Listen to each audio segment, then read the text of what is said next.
Let's read.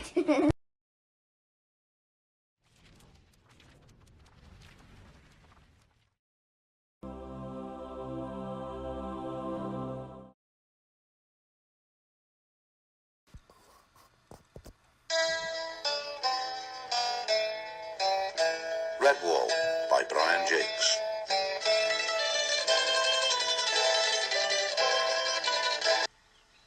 It was the start of the summer of the late rose. Mossflower country shimmered gently in a peaceful haze, bathing delicately at each dew-laden dawn, blossoming through high sunny noontides, languishing in each crimson-tinted twilight that heralded the soft darkness of June nights. Redwall stood foursquare along the marches of the old south border, flanked on two sides by mossflower woods' shaded depths.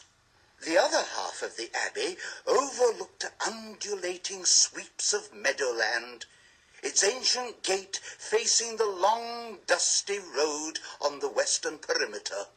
From above, it resembled some fabulous dusky jewel, fallen between a green mantle of light silk and dark velvet. The first mice had built the abbey of red sandstone quarried from pits many miles away in the northeast.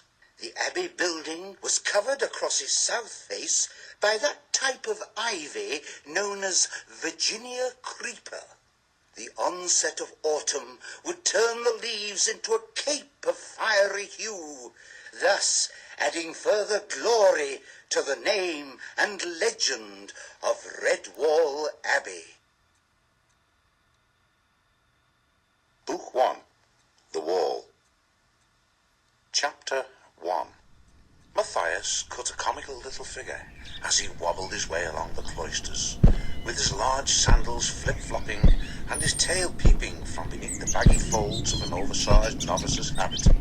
He paused to gaze upwards at the cloudless blue sky and tripped over the enormous sandals. Hazelnuts scattered out upon the grass from the rush basket he was carrying. Unable to stop, he went tumbling cowl over tail. Bump! The young mouse squeaked in dismay. He rubbed tenderly at his damp snub nose, while slowly taking stock of where he had landed, directly at the feet of Abbot Mortimer.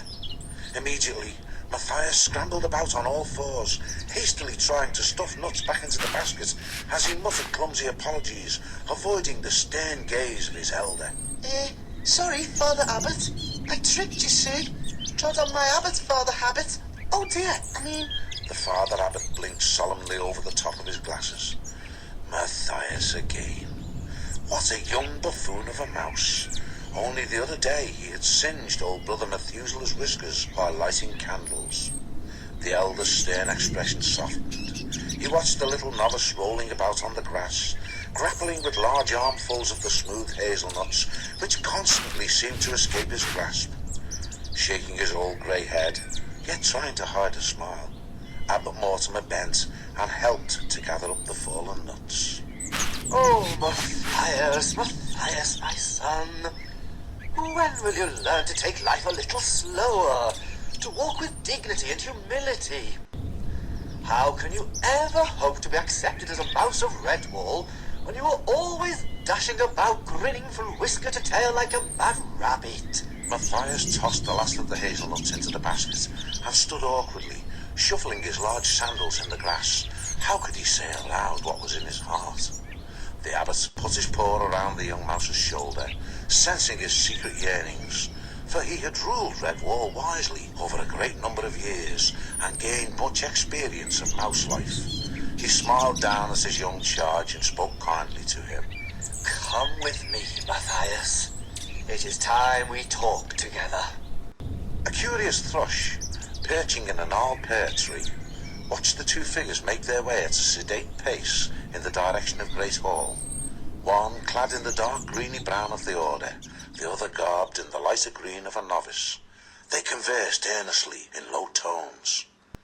It was cool inside Great Hall. Sunlight flooded down in slanting rainbow-hued shafts from the high, narrow, stained glass windows. A million coloured dust motes danced and swirled as the two mice trod the ancient stone floor. The father abbot halted in front of the wall, on which hung a long tapestry. This was the pride and joy of Redwall. The oldest part had been woven by the founders of the abbey, but each successive generation had added to it. Thus the tapestry was not only a priceless treasure, it was also a magnificent chronicle of early Redwall history. The abbot studied the wonderment in Matthias's eyes as he asked him a question, the answer to which the wise mouse already knew. What are you looking at, my son? Matthias pointed to the figure woven into the tapestry. It was a heroic-looking mouse, with a fearless smile on his handsome face, clad in armour. He leaned casually on an impressive sword, while behind him foxes, wildcats and vermin fled in terror. The young mouse gazed in admiration. Oh, Father Abbot, if only I could be like Martin the warrior. He was the bravest, most courageous mouse that's ever lived. The abbot sat down slowly on the cool stone floor, resting his back against the wall. Listen to what I say, Matthias. You have been like a son to me, ever since you first came to our gates as an orphaned woodland mouse, begging to be taken in. Come, sit by me and I will try to explain to you what our order is all about. We are mice of peace. Oh, I know that Martin was a warrior mouse, but those were wild days when strength was needed. The strength of a champion such as Martin. He arrived here in the deep winter when the founders were under attack from many foxes, vermin, and a great wildcat. So fierce a fighter was Martin that he faced the enemy single-pawed, driving them mercilessly far from Mossflower. During the rout, Martin fought a great battle against overwhelming odds. He emerged victorious after slaying the wildcat with his ancient sword, which became famous throughout the land. But in the last bloody combat, Martin was seriously wounded. He lay injured in the snow until the mice found him. They brought him back to the abbey and cared for his hurts until he regained his strength.